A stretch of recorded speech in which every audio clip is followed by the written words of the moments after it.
Audio Jungle.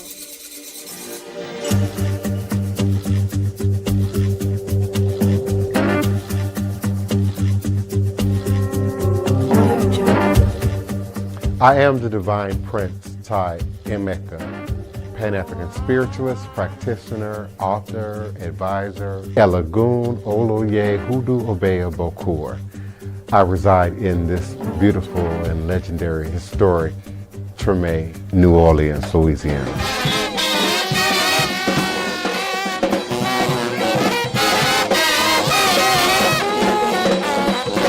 So join me as I share food, music, culture, tradition, the rhythms and the flavor of New Orleans voodoo. Respect the voodoo. This is a good question. He's asking from slavery, were there also slaves that came from the islands, Caribbean? So let's talk about it. I'm going to do this in English because I want everyone to be able to understand and follow. Contrary to popular belief, when folks, hear our French or our Creole, it's not always mutually intelligible. So I'm going to do this in English. Slaves are very, very well documented in Louisiana, both during the colonial period as well as during the American period. That's in judicial records, civil records, Catholic sacramentals. It's also well documented in scholarship. You can go and check out Gwendolyn Mitlow Hall's website to see all the slaves from Louisiana during the colonial period up through 1820, early territorial period, actually early statehood period, if you don't believe me. And we know from all these records and from the scholarship that the vast majority of slaves that went into colonial Louisiana came directly from Africa, not via the Caribbean, directly from Africa. That was during the early French period, as well as the Spanish period and the second French period. So the entire colonial period, most of the slaves came directly from Africa into Louisiana. Very tiny number of them from the Caribbean. When the French Revolution broke out and then subsequently the Haitian Revolution broke out, this sent shockwaves throughout the colonial world. The entire colonial world, based on slave labor, was panic-stricken. You'll find newspaper articles from London to Philadelphia, South Carolina, New Orleans, and everywhere in between, where whites were clamoring, literally panicked about rebellion breaking out in their colonies or their countries. Some of these places, like Louisiana, passed laws that forbade slaves from going into those places from Saint-Domingue. They did not want the spirit of rebellion to spread into their places. And so this is why during the 1790s in Louisiana, for example, most of the Saint-Dominguans who arrived there from Saint-Domingue or wherever were white or free people of color, not slaves. You don't start to see slaves in any important numbers from Saint-Domingue arrive in Louisiana until after the Spanish crown kicked out French citizens from Cuba.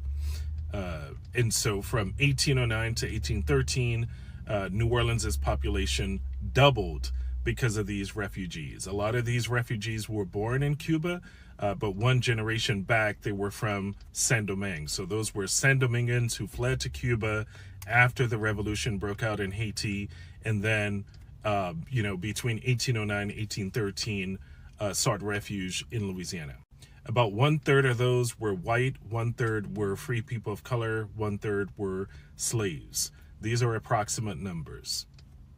But after that, we don't see many slaves from the Caribbean coming into Louisiana at all.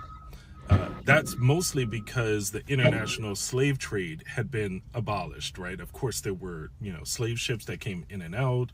And thinking of the one in Alabama, for example, that's now well known.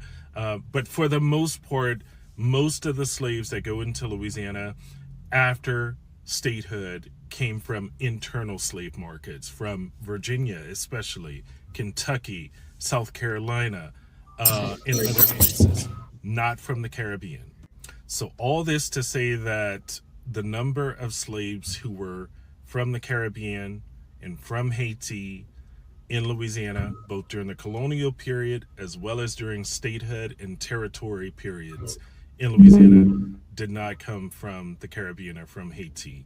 Most of them during the colonial period came from Africa directly, and during the statehood period came from internal markets in the United States, not from the Caribbean. Hope that helps. Have a good day. Passez un bon journée. Greetings, greetings, greetings, and respect to voodoo, respect to voodoo. No matter what you do, respect the voodoo.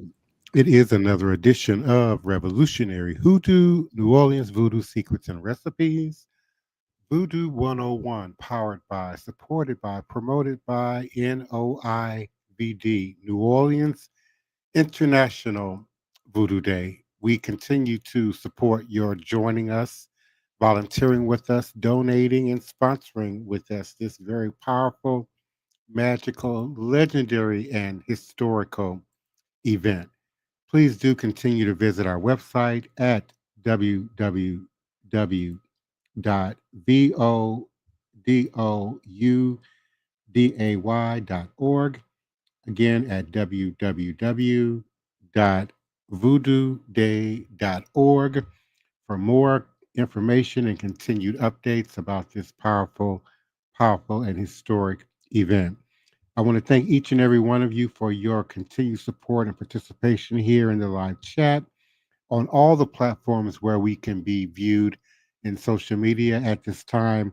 And certainly we are appreciative and grateful for our sitting co-hosts, our beloved Joshua Nylan Tanner, First Priest, Wild Man, all around security.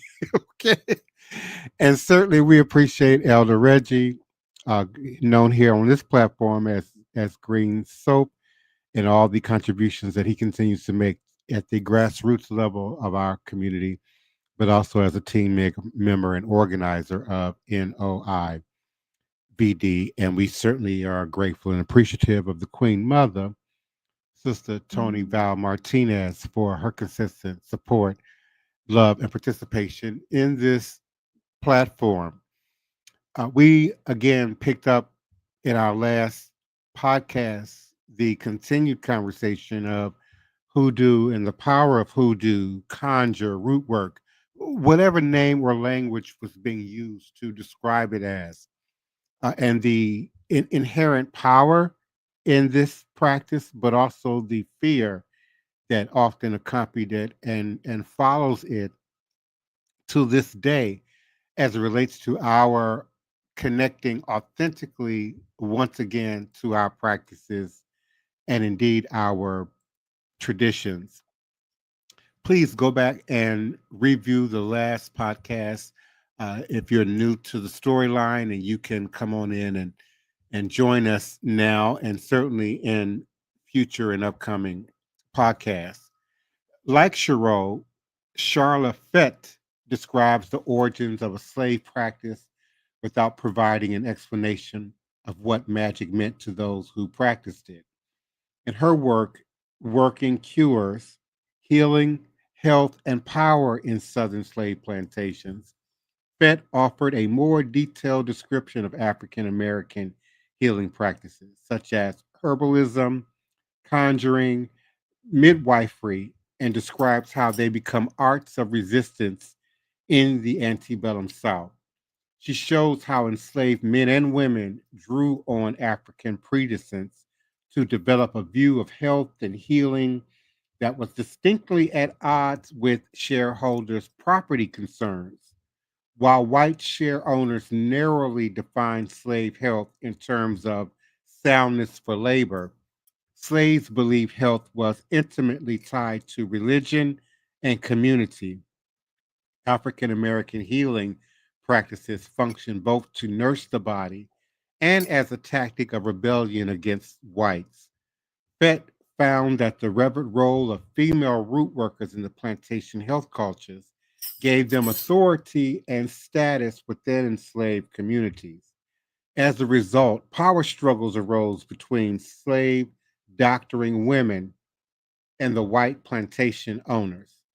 And this can also speaks to why we have some documentation, certainly documentation of male practitioners, but imagine the greater threat to the man in the field, the man who worked the iron, the man who cared for the horses and the stables, to also be operating in conjure, hoodoo, and medicine.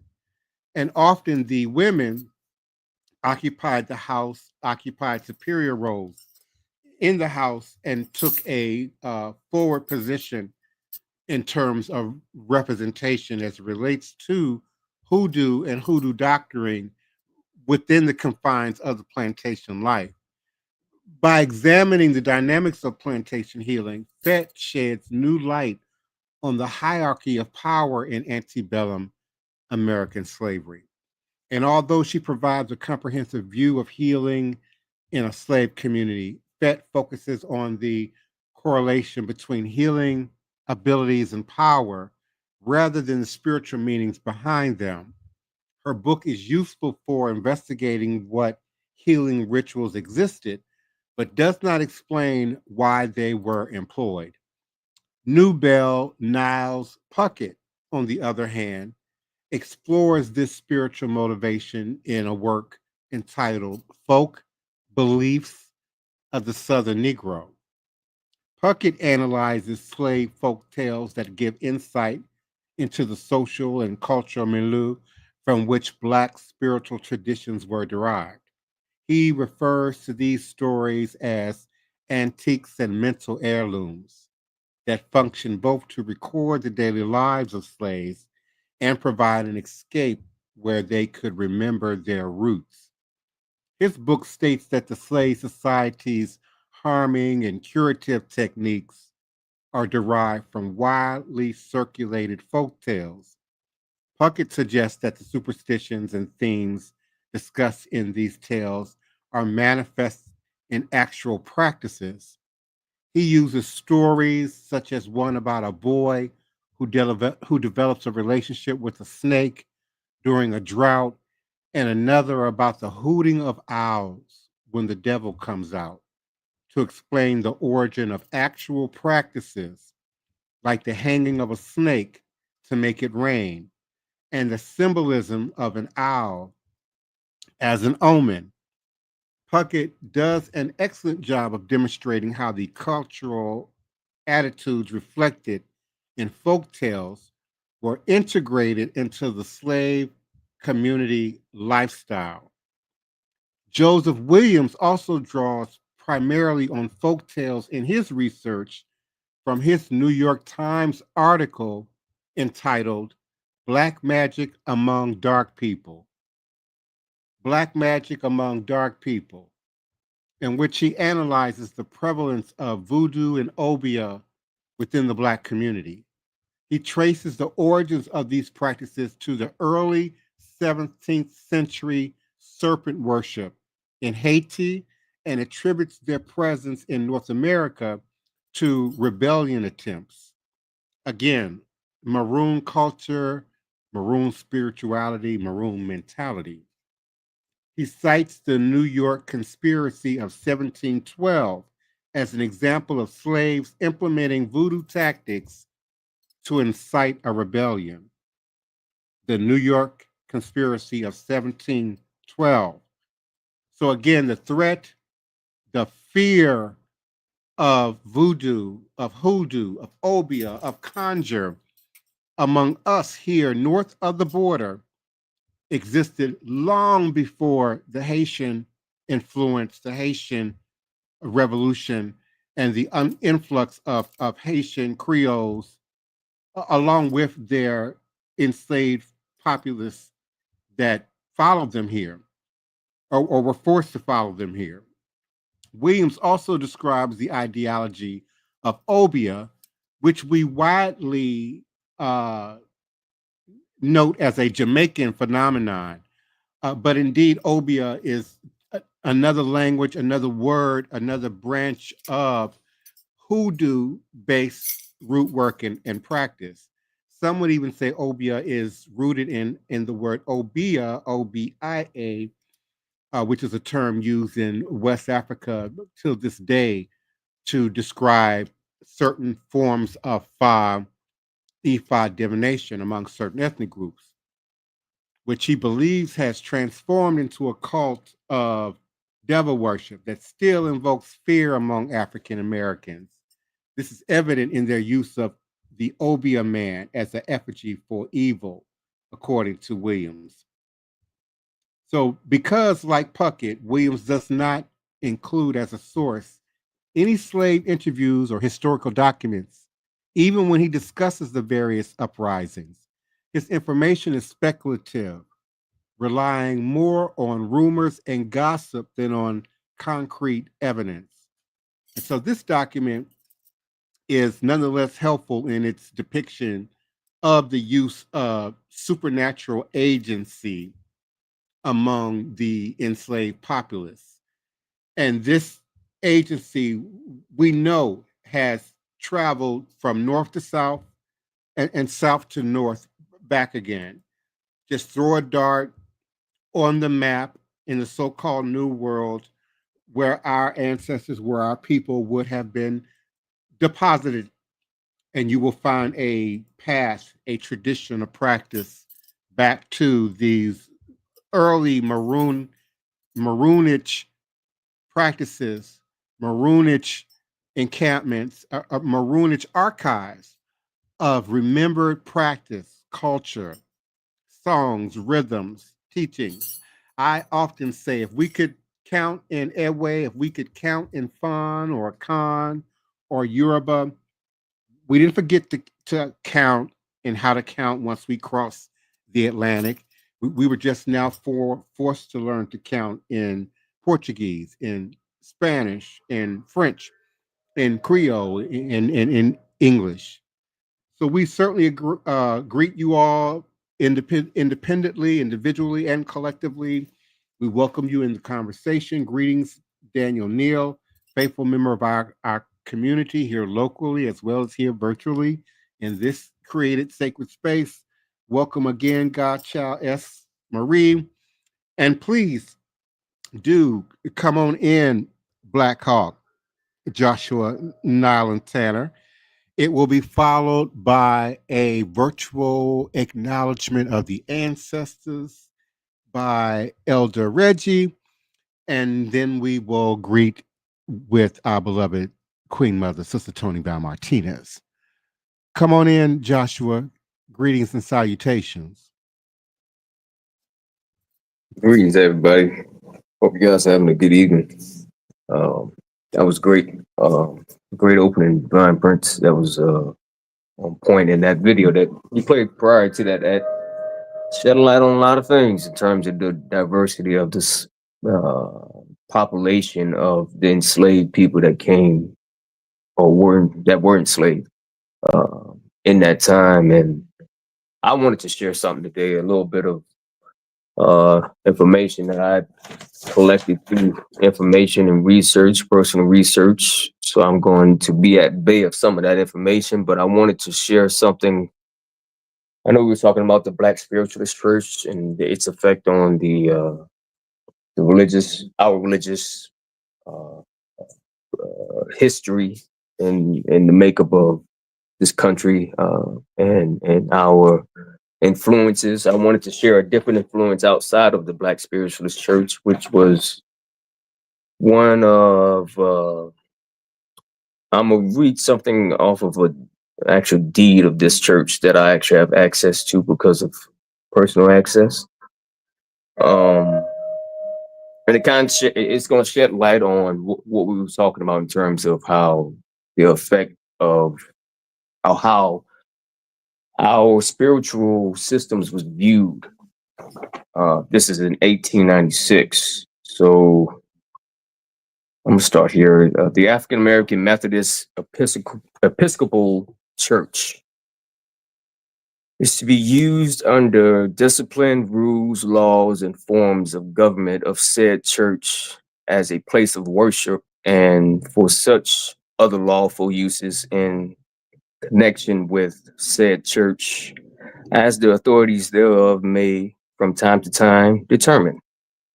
Provided, however, that the said premises shall never be used for the purpose of any political gathering or meeting in the event of which misuse of said premises is to be reverted back to the grantor, which was signed and witnessed on the 25th day of May, 1896, by the grantor that was giving access to that land and to that church to an African American community or a Negro community at that time in the 1890s. That was mixed with Maroon culture, mixed with many different cultures of people of color, right on in Waveland, Mississippi, which is right there in Bay St. Louis in that area, Claremont Harbor, which used to be a major harbor in Bay, where George Washington and Thomas Jefferson used to be housed and lived there for a period of time before they became the president and before they became notoriety and as they grew into the figures that we know them today.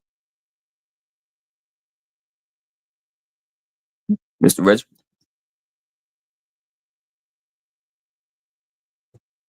Elder Reggie?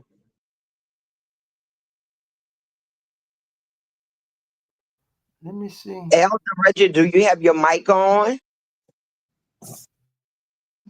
That's what yeah, I'm checking now. My mic is on. Can you hear me? Yeah, we I can hear hear you. you now. Can you guys hear me? Yes. Oh, okay. All right. I'm sorry about that. Peace Divine, peace Joshua. That was very informative with the AME Church. Peace, Sister Toni. As Divine said, I always like to lift the ancestors up because without them, there's no us. And I like to do libations to the ancestors just to feed them, wet their whistle, because they continue to feed and wet my whistle with information and knowledge. Mm-hmm.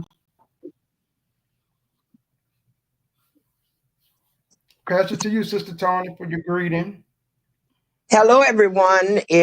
I'm so glad you could join us. I hope everyone is doing well.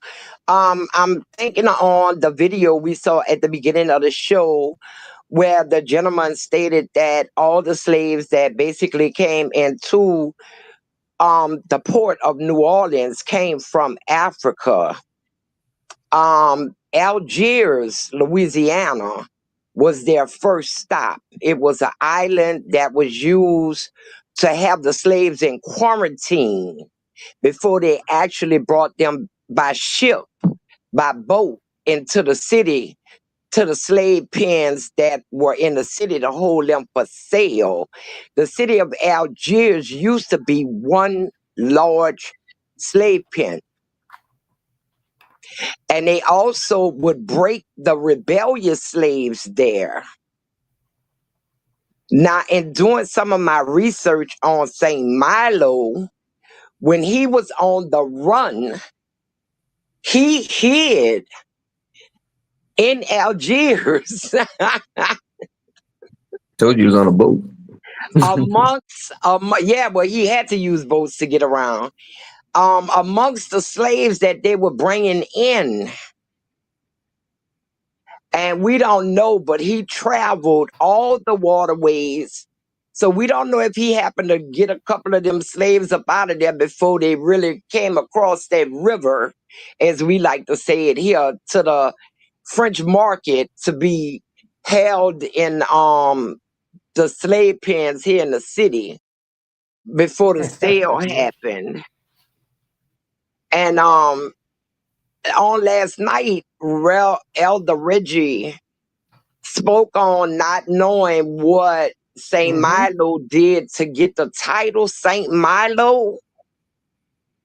Saint Milo Mm-hmm. was actually his name, like a hyphenated name. His name was Okay. Juan Saint Milo. And his Mm. legend was so strong in New Orleans and the surrounding areas that Marie Laveau actually made him a saint. Mm-hmm. She described him with a statue. She actually set up an altar to him Mm-hmm. and described him as a color saint that white people didn't know nothing about. And she deemed him the patron saint of runaways and Mm. runaway slaves. Mm. In French, his name was Jean or Jean Mm-hmm. Saint Pierre, and Saint Milo. In Spanish, it was Juan Saint Milo. So it actually was Marie Laveau who got him out of the tales and the folklores and venerated him up to a higher level, because the things he did was just tremendous and still talked about. He did that for a lot of years. And Mm. also in that area with the Maroons, you had the Filipinos that came in with the pirates. Mm-hmm. And they also Mm-hmm. lived there with them. They called them the Manila Men. And they Mm. also lived there and provided supplies with them when Jean Lafitte came through the waterways Yeah. with his pirates himself and robbing everybody, Fucking is.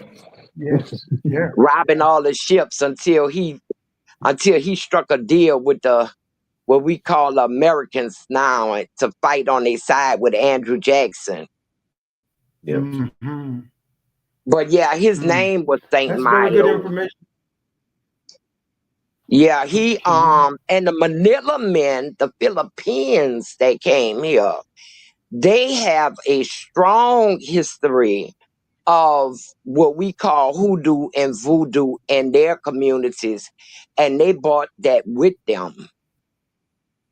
In the They Philippines. had shamans, they had witches, they had all different names and hierarchies of the different. It was really complex to get into their beliefs, but they brought a lot of beliefs in and combined a lot of those beliefs with the existing beliefs of the slaves and the indigenous people. That's why New Orleans voodoo is so unique. Yeah. Mm-hmm. Which New Orleans do What? have a unique voodoo, and I like to honor it and keep some of it alive, or if not, just keep it going from a historical perspective, because the international world need to know that, respecting all other forms of voodoo. But there's just, that uniqueness of New Orleans voodoo. And as we continue to grow with the New Orleans International Voodoo Day Committee, we continue to allow space for that. And I'm very appreciative of that. It's because it's not that I was frowning upon what other people was doing. We had something that was here that was local, and I just didn't want it to be swept under the rug. I'm not saying it from like an egotistical perspective, but just a truthism. It's sort of almost like Yeah. I'm learning from Josh. The Native Americans was here, and there was different tribes and atrocities that happened. And Josh always remind us that we just can't forget about those atrocities also.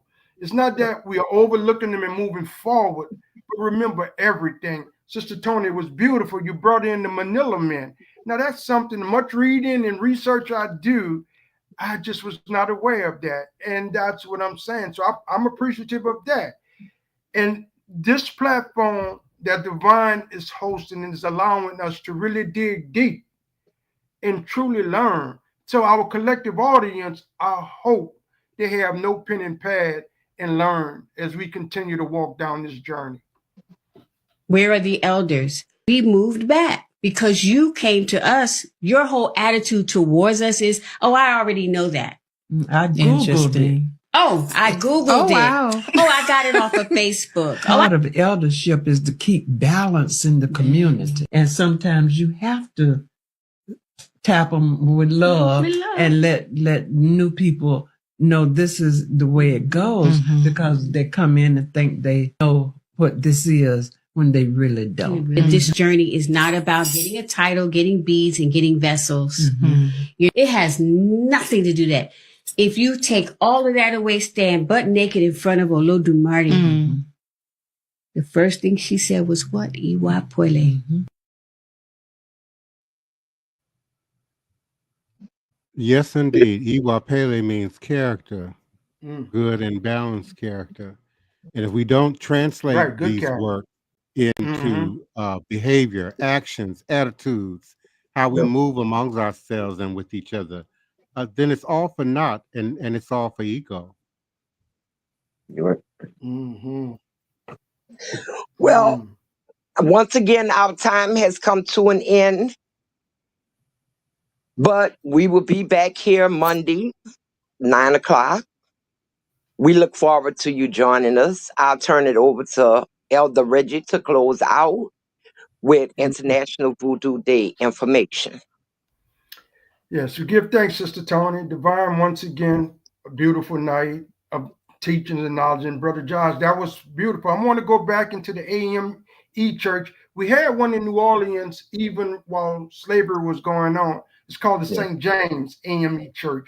It's very important to the city of New Orleans. But as we continue to dive deep, as we say, with the New Orleans International Voodoo Day platforming committee, more of these good Jews to come out and come forward. We ask all the listening ears to continue to chime in, continue to come, even bring in some of your information as you do research and new knowledge come forward. That's what we are here for, to grow. No big eyes, no little U's. We are a collective. And that is a beautiful thing to have at this date and this time. With that, I'll say, we see you next week. Ashe, ashe, ashe.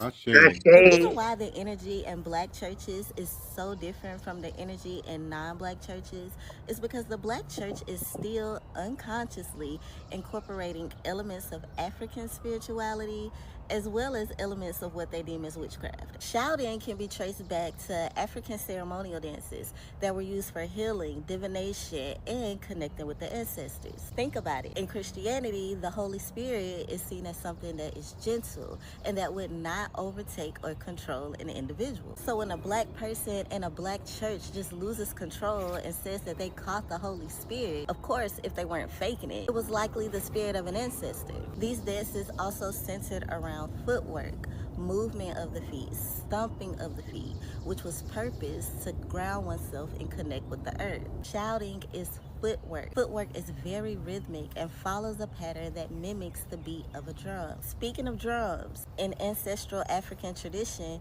drumming holds great significance, and it is seen as a sacred language that again allows for people to connect with their ancestors and those of the spirit. A lot of Black people, even those of us who have denounced Christianity, cannot cut their ties with gospel music. It has very little to do with the lyrics and everything to do with the voice, the melodies, and the beat of the drum. It is so powerful in the way that it touches your spirit. You can literally feel it. It speaks to your soul and your body moves in response. So when we say it's just something about gospel music, yes it is. It is the beat of the drum. Take away the drum and see if it hit the same. Then we have the anointing in the middle of the forehead, which we know is the acknowledgement of the third eye. Lifting up your hands, which is a reverence for and an invitation to your ancestors and divine deities. You have these pastors and ministers who are so animated and skilled with their voices. They know how to use influx and annotations, whoopings, and rhythms to build up a climax through storytelling. This mimics the ancestral tradition of oracles and griots, the prophets and their prophecy. This mimics African oracles and divination practices. I once had a pastor text me and ask me my birthday, and I responded 7/11. They responded and said, "Can you include the year also?" And I promise, the very next Sunday service, they read me down. The good thing about all of this is knowing that we still got it. We haven't lost it. The sad part, though, is that it's not being used in a way to empower us, as it was intended to do.